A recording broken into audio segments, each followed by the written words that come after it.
My name is Matt Porwoll, and I'm a documentary cinematographer. The latest film that I've worked on is called All the Empty Rooms. All the Empty Rooms is about Steve Hartman, a CBS correspondent who takes it upon himself to remind America of their empathy towards school shootings by photographing the empty bedrooms of the victims.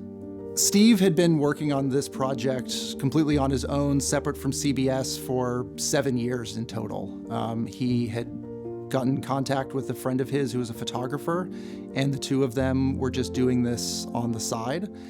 And as the project progressed, Steve reached out to Josh Seftel, our director. They had known each other before, and Steve was explaining what he was trying to do with this project.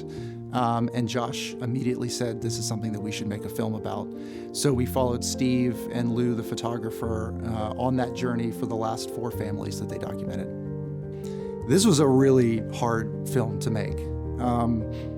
Well, it's one of those films that, I've done a lot of hard stories over the years, but I also happened to do most of those, or all of those, before I had my own son. You definitely cannot expect or understand what it would feel like to go into these rooms, to meet with these families, to discuss the things that happened.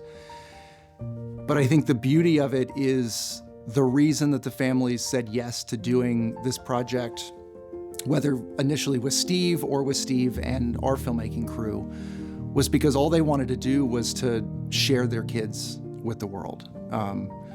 Who they were, what their personalities were, what they meant to them and the people around them. And once that became the focus of our film, and that became the focus of why we were there in the first place, it did make it easier, because it really was a celebration of who these kids were. And the families obviously loved sharing all of these stories, all of these photos, taking us through the rooms of all the happy memories that exist in there.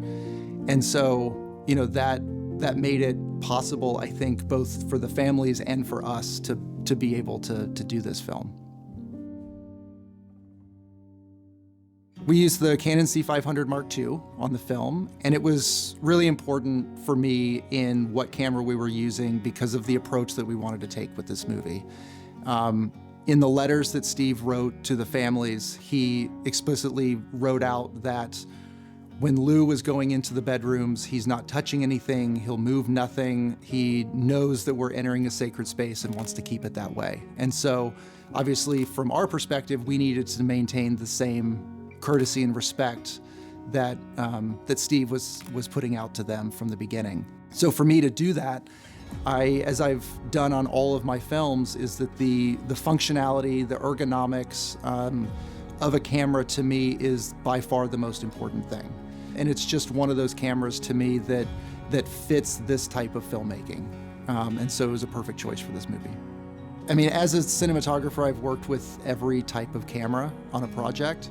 And the one thing that I always come back to, and it's not just for lack of practice with that camera, is that really no other camera gives me the ability to control the vast majority of settings from the outside of the body. It's really important that when I'm in these types of environments, when I'm, wanting the camera to be an extension of my body so I don't have to think about the technical side and can just focus on the emotional and storytelling side, if I don't have easy access to that, then it limits my ability to tell that story. So to me, that's why the assignable buttons are so important. I cannot disrupt the flow of how things are going in the room. And so being able to have something that limits that as much as possible is incredibly important. And our hope as documentary cinematographers and documentary filmmakers is to be able to tell stories that can open people's minds and potentially change people's minds.